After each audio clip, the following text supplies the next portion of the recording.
Listen children, हाँ जी बोलिए। हाँ अभी बीच में आऊँ, एक बार टॉपिक शुरू कर दूं फिर बीच में आता।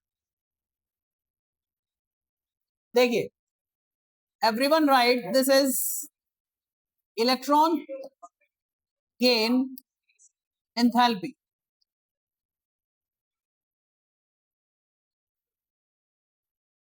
Children look at the board. Electron gain enthalpy का मतलब हुआ, this is an atom. Always we talk about the atom. We start from the atom. Atom के अंदर दो चीज, प्रोटॉन एंड न्यूट्रॉन। किसके अंदर? न्यूक्लियस के। Proton and neutron. Outer most shells में क्या चीज है? इलेक्ट्रॉन्स। आउटर मोस्ट शेल्स में क्या है?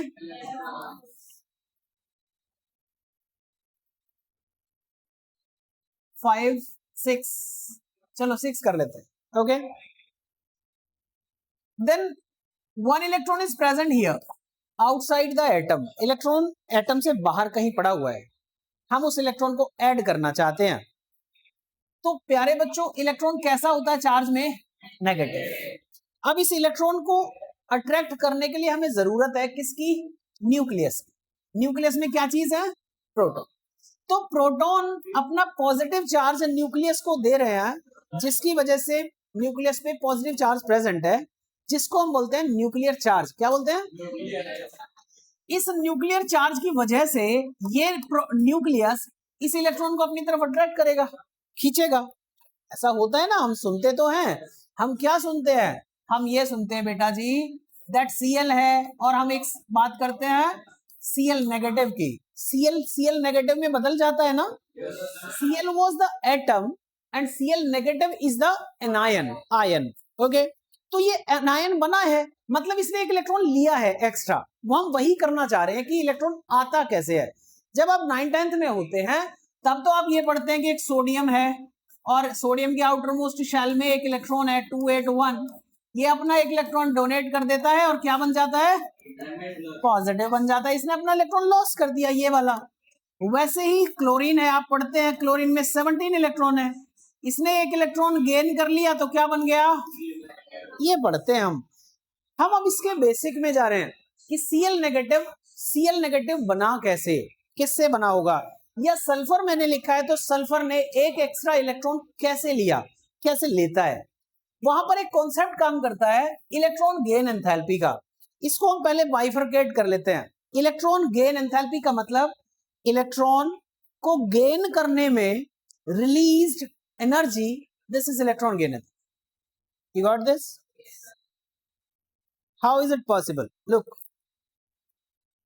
ये पॉजिटिव चार्ज है, ये नेगेटिव चार्ज है, हमेशा रखे रहेंगे, लाइफ टाइम रखे रहेंगे। कैसे पास आएंगे? इन दोनों के बीच में एक एनर्जी है जिसकी वजह से अपनी डिस्टेंस पे फिक्स है, फिक्स डिस्टेंस पे है।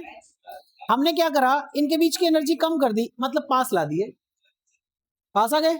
हमने और एनर्जी निकाली और पास आए, और एनर्जी निकाली और पास आए। Positive negative attract to each other, everyone knows, जानते हैं। Here this is the nucleus, this is a positively charged, this is the electron, this is negatively charged, but they cannot come to each other, एक दूसरे के पास नहीं आ सकते हैं। क्या करना पड़ेगा? इन दोनों के बीच में जो एनर्जी है ना बेटा जी, क्या चीज है? उस एनर्जी को रिलीज कराना पड़ेगा। जब हम इन दोनों के बीच की एनर्जी को कम करते हैं तो इलेक्ट्रॉन नजदीक आ जाता है, और फाइनली क्या होता है? वो इलेक्ट्रॉन शेल में ऐड हो जाता है। इलेक्ट्रॉन ऐड हो गया, एनर्जी रिलीज हो गई। जो एनर्जी रिलीज हुई है ना बेटा, जो एनर्जी रिलीज हुई है वो क्या करने के लिए हुई थी? इलेक्ट्रॉन को गेन करने में। उसका नाम हमने नया दे दिया, आपने सुना नहीं है पहले, एंथैल्पी। वो एनर्जी का ही एक पार्ट है। अगर एनर्जी या जो अमाउंट ऑफ हीट है वो कांस्टेंट प्रेशर पे होती है, amount of heat at constant pressure, तो उसका नाम दे देते हैं एंथैल्पी। वैसे वो है एक प्रकार की एनर्जी ही। तो इलेक्ट्रॉन गेन एंथैल्पी या इलेक्ट्रॉन गेन एनर्जी दोनों एक बात है। मैंने कहा इलेक्ट्रॉन को ऐड करने में जो एनर्जी रिलीज हुई, उस एनर्जी को क्या बोलते हैं? उस एनर्जी को क्या बोलते हैं? Electron gain enthalpy. You got this? वापस आइए, अगर मैं Na की बात करूं, Na की आउटर मोस्ट में एक इलेक्ट्रॉन, मैंने क्या करा, एटम को हीट कर दिया, एटम को क्या कर दिया, गर्म कर दिया। गर्म करते ही इसकी आउटर मोस्ट में जो इलेक्ट्रॉन था वो भाग गया, निकल गया। तो ये जो एनर्जी मैंने दी थी, ये जो एनर्जी दी थी, इसका नाम होता है आयोनाइजेशन एनर्जी। लेकिन अब हम उल्टा पढ़ रहे हैं। अब हम क्या पढ़ रहे हैं, अब हम इलेक्ट्रॉन ऐड करना चाहते हैं, गेन करना चाहते हैं। तो इलेक्ट्रॉन को गेन करने में, यहां तो इलेक्ट्रॉन को लॉस करने में एनर्जी देनी पड़ी थी, हीट देनी पड़ी थी, that was ionisation energy. But now electron को ऐड करना है, तो ऐड करने में जो एनर्जी रिलीज होती है, हीट रिलीज होती है, उसे बोलते हैं हम electron gain. You got this? आइए आगे। अब एक और बात सामने आती है, मेरी बात ध्यान से सुनते रहें। मान लीजिए मेरे पास एक छोटा सा एटम है, ये रहा, बिल्कुल छोटा सा इलेक्ट्रॉन, ये रहा। एक मोटा सा एटम है, ये रहा, बड़ा एटम है, इलेक्ट्रॉन ये रहा।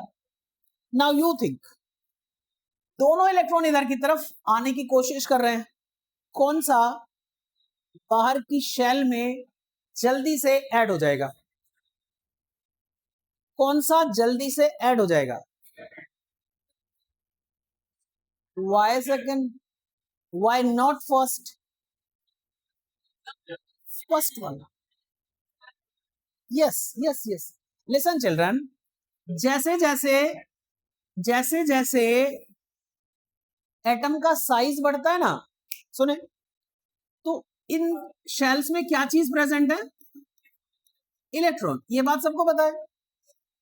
यहां इलेक्ट्रॉन नहीं है, यहां तो सिर्फ न्यूक्लियस और एक इलेक्ट्रॉन है।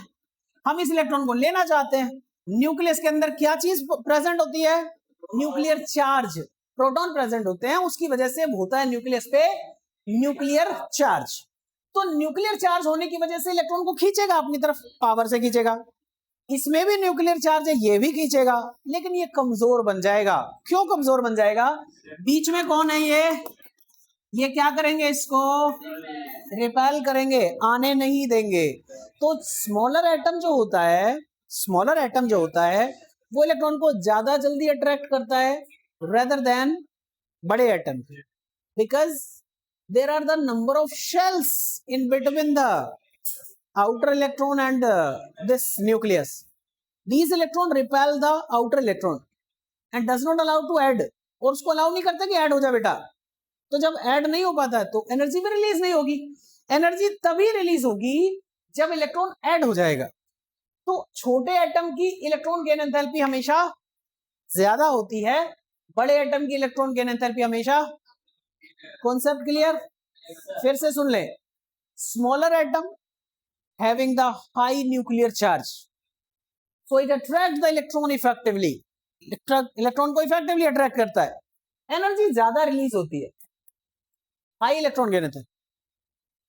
Larger atom does not attract the electron effectively, does not releases the energy in the maximum amount, so does not have the high electron gain enthalpy. You got this?